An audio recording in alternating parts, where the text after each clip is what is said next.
La pensée positive, la constante de ceux qui réussissent. Bonjour, c'est Belric, je suis heureux de te retrouver pour cette nouvelle émission. Cette nouvelle émission, ce n'est pas coutumier, je te demande, ou je te suggère de t'abonner, je te demande pas parce que je suis pas là pour te commander, mais si ça t'intéresse de discuter, d'échanger sur des thèmes sur développement personnel, l'état d'esprit, très important, surtout si tu deviens entrepreneur ou tu aspires à créer ton activité, même une activité complémentaire, ou si tu veux investir, parce que les gens, ils sont férus de technique, on voit de la technique ici dans cette émission sur la chaîne YouTube, mais le plus important, je suis persuadé, c'est le mental, c'est le mindset, l'état d'esprit. Donc si tu veux discuter, veux échanger sur ces sujets-là, tu es le bienvenu et je suis heureux de t'accueillir et te suggère de t'abonner si ça t'intéresse. Donc avant de t'en dire plus, je vais te poser quelques questions. Une petite devinette. Quel est, selon toi, le point commun entre Steve Jobs, le PDG d'Alibaba, alors je le connais pas, je ne sais pas prononcer son nom, mais Alibaba c'est un gros truc, une sorte d'Amazon géant, mais en Chine, Bernard Tapie et Emmanuel Macron. Tu l'auras deviné, c'est leur pensée positive. Quel est le point commun entre Michael Jordan? Pour les plus jeunes, Michael Jordan, c'est un grand champion de basket. Je pense que c'est le meilleur joueur du monde entier, du monde, de tous les temps. Oprah Winfrey, pas te faire l'injure de te dire qui est Oprah Winfrey, mais elle est milliardaire, c'est la première femme noire milliardaire, présentatrice de télé. Sir Richard Branson, le patron de Virgin, ou de Nelson Mandela. C'est que malgré leurs difficultés, ils n'ont jamais baissé les bras.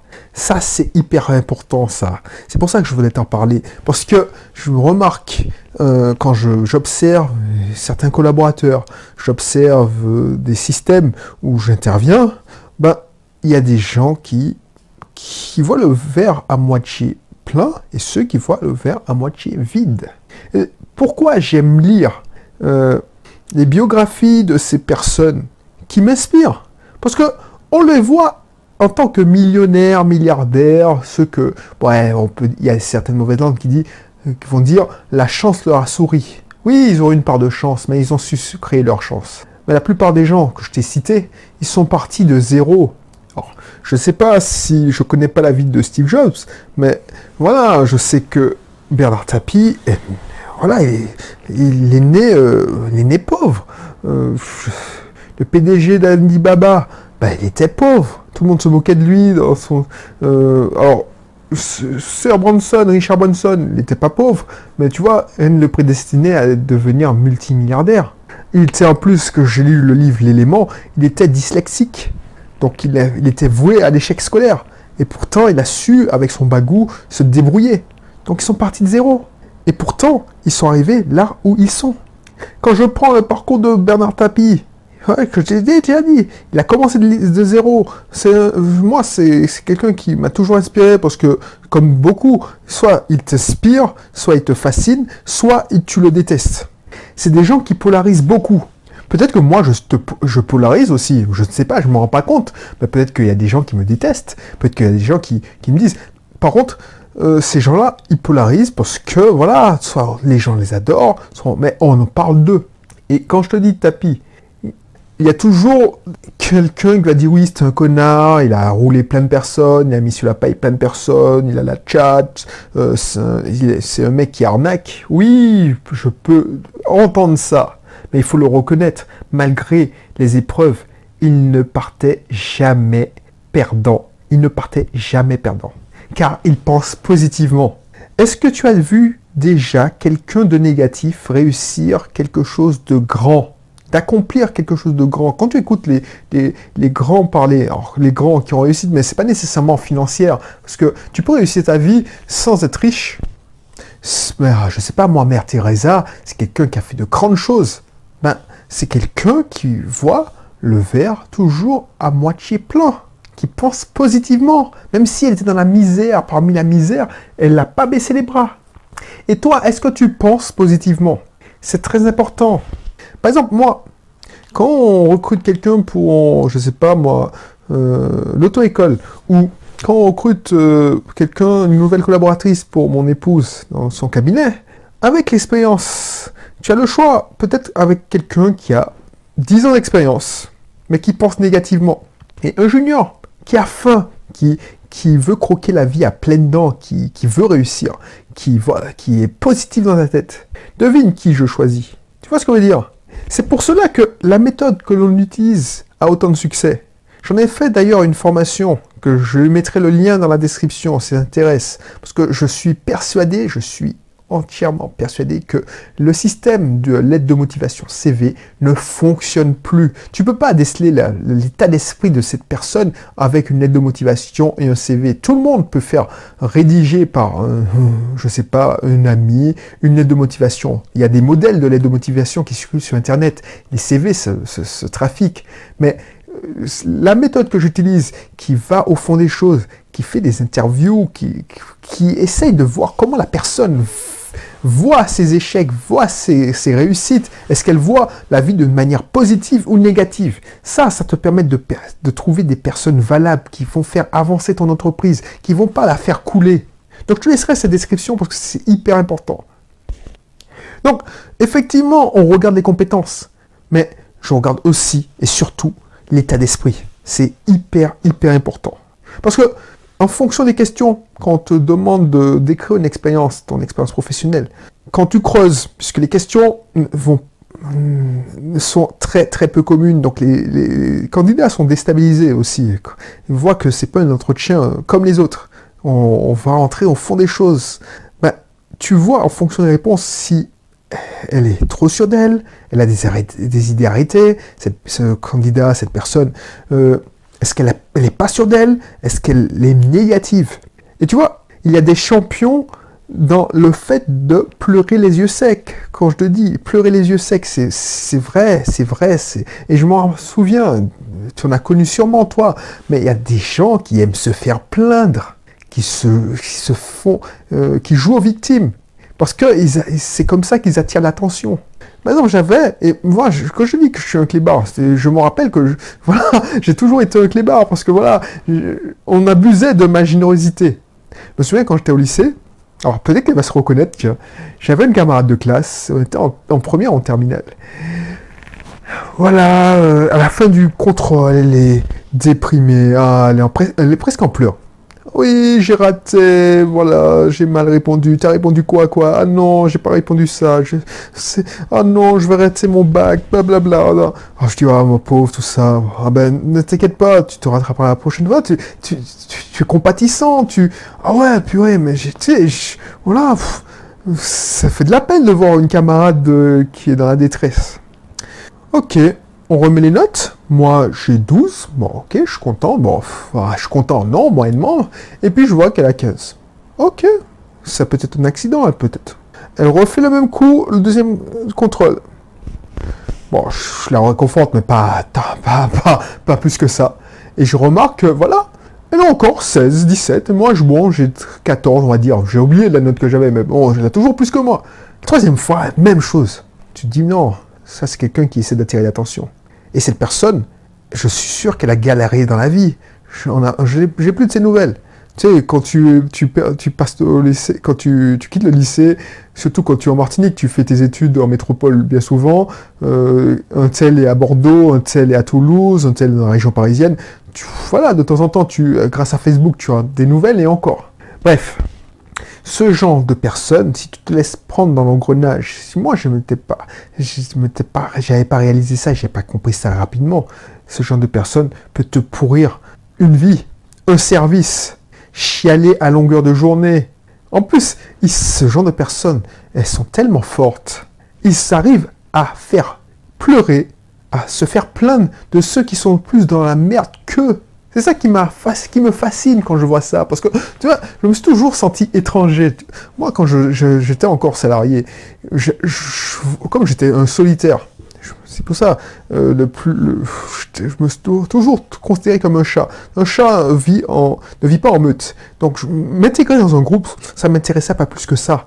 Donc, quand je voyais l'entreprise comme un ethnologue, Un documentaire, alors, pas animalier, mais un documentaire technologie.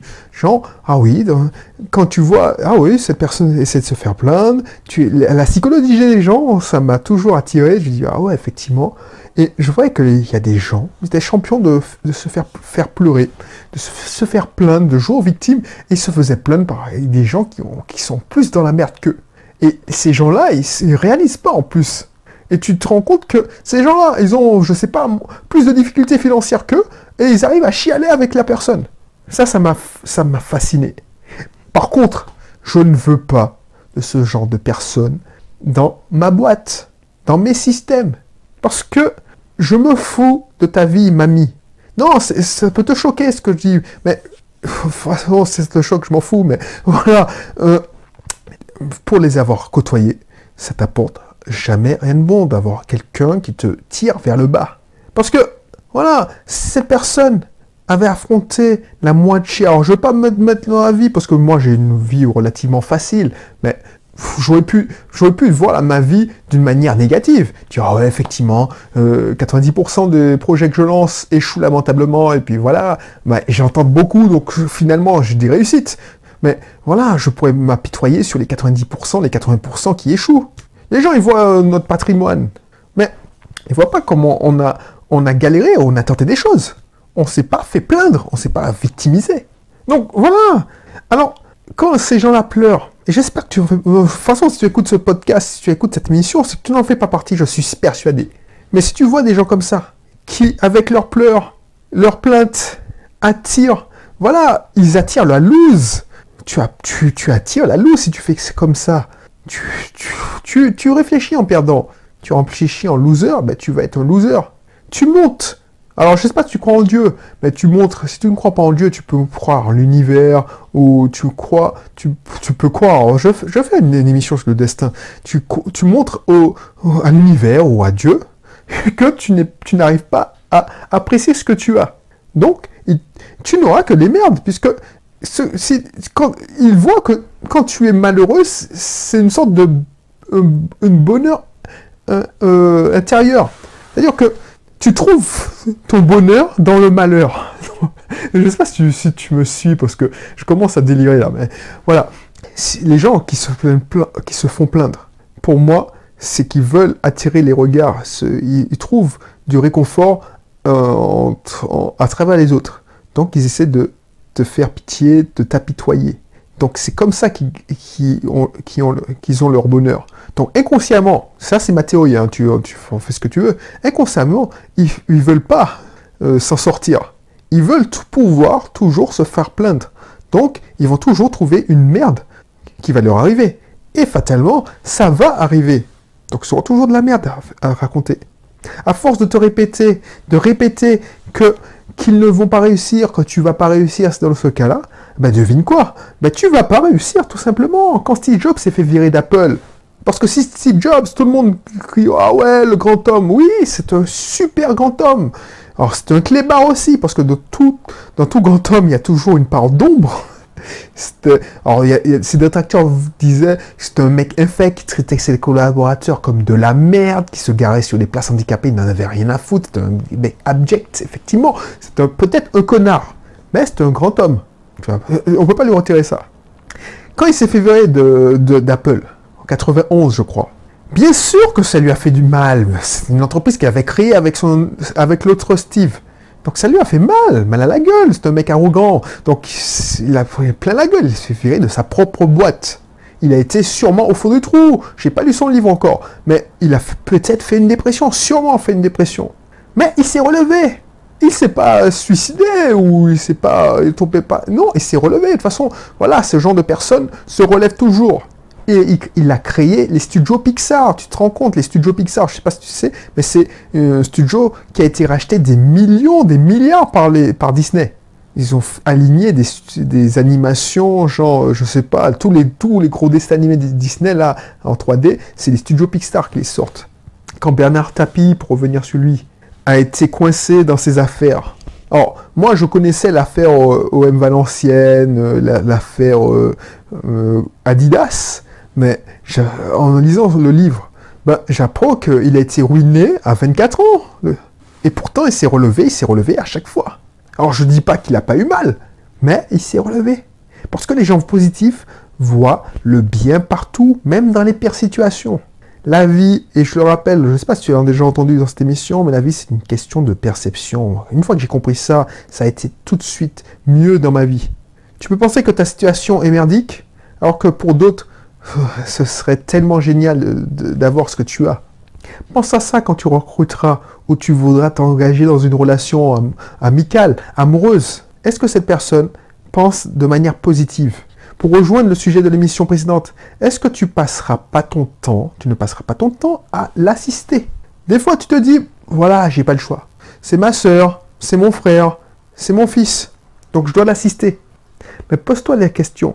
Oui, effectivement, si tu ne le fais pas, qui le fera? Mais si tu n'étais pas là, si t'arrive quelque chose demain matin, tu penses qu'ils vont mourir aussi?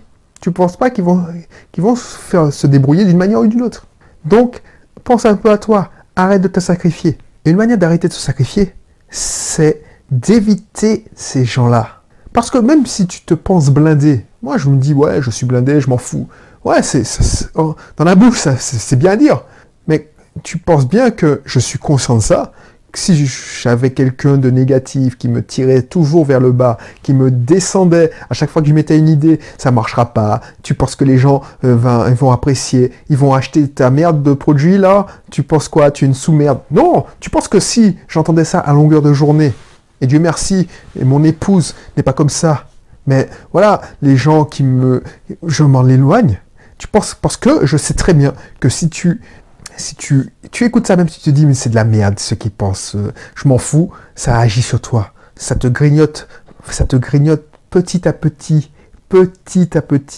et ça te fait dépenser de l'énergie. Donc le mieux, je te garantis, c'est de les éviter, pour avoir testé, pour avoir essayé de les raisonner, pour essayer de les aider, les assister. C'est pour ça que je fais des émissions sous l'assistanat. Le mieux, des fois, c'est de les éviter. Et si tu as un système, tu as une entreprise, soit en ne les recrutant pas, et pour cela, je te rappelle, tu as ma formation, je mettrai le lien dans la description, soit en coupant les ponts si c'est d'un point de vue personnel. C'est vrai, ça fait bizarre, ça fait mal, mais si tu te rends compte, franchement, des fois, il vaut mieux couper les ponts. Parce que ça a été un hasard. Tu as dit oui, je le connais depuis l'enfance, on a été en classe ensemble, c'est un ami d'enfance. Mais franchement, tu l'as rencontré, c'était un hasard. Il y avait une chance sur 6, si tu avais 6 classes dans ton école, que tu sois à lui. Et il y avait une chance sur 30 que tu sois à côté de lui, que vous discutiez, que vous vouliez d'amitié. Mais franchement, si c'est quelqu'un de positif, ben, il y a plus 7 milliards d'humains sur Terre. Donc, voilà, ne gaspille pas ton énergie. C'est pas le bon, comme on dit chez moi. C'est bizarre de penser comme ça. Ça peut paraître égoïste. Mais pourquoi je te le dis? Parce que je l'ai déjà vécu, ça. Parce que si tu perds ton temps, cette personne va te ralentir. Parce que, effectivement, on dit oui, seul, on avance plus vite, mais à plusieurs, on avance plus loin. Mais ça dépend qui est dans ton équipe. Donc, si tu as un conjoint qui te mine le... Alors, je te dis pas de le quitter. Donc, t'as signé au contrat. Donc, voilà. Quand tu t'es marié, par exemple, si tu t'es marié, t'as signé au contrat. Mais voilà, pose-toi la question. Si, par exemple, tu as une amie qui... Voilà, c'est dans un sens. Il y avait une chanson, L'amitié à sens unique, de Polo Alban, d'ailleurs, pour ceux qui connaissent la musique antillaise. Voilà, l'amitié à sens unique, c'est-à-dire que c'est toi qui donne, qui rend service, qui écoute tes malheurs, et puis quand il y a besoin, il y a une personne. Ça fait chier. Ça, c'est ce que j'appelle l'amitié à sens unique. Ben, il faut couper les ponts. Même si ça fait mal, ça fait bizarre, ben, de temps en temps, voilà. Parce que tu vas te sentir... Il y a tellement de personnes qui pensent comme toi que tu serais mieux avec. Donc réfléchis-en, réfléchis. Et c'est aussi vrai dans le milieu professionnel. Parce qu'un recrutement, c'est hyper fondamental. C'est comme un engagement, comme le mariage. Quand tu embauches quelqu'un, ça peut être très très bien pour ton entreprise comme mauvais. Parce que moi, je le vois, quand je suis aux Antilles, quand je suis en Martinique, et tout le temps, il n'y a pas une semaine, ou il n'y a même pas un mois, où il n'y a pas de grève, je me dis, mais c'est pas possible. Alors peut-être leur demande est légitime, mais je me dis, mais c'est pas possible. Donc je te laisse cliquer pour voir une description de ma méthode de recrutement. Sinon, je te laisse méditer dessus. Tu me dis ce que tu en penses. Si tu partages mon opinion, tu as le droit de ne pas partager. C'est ton droit et je serais ravi de savoir ce que tu penses. Et puis je te dis à bientôt. Allez, bye bye.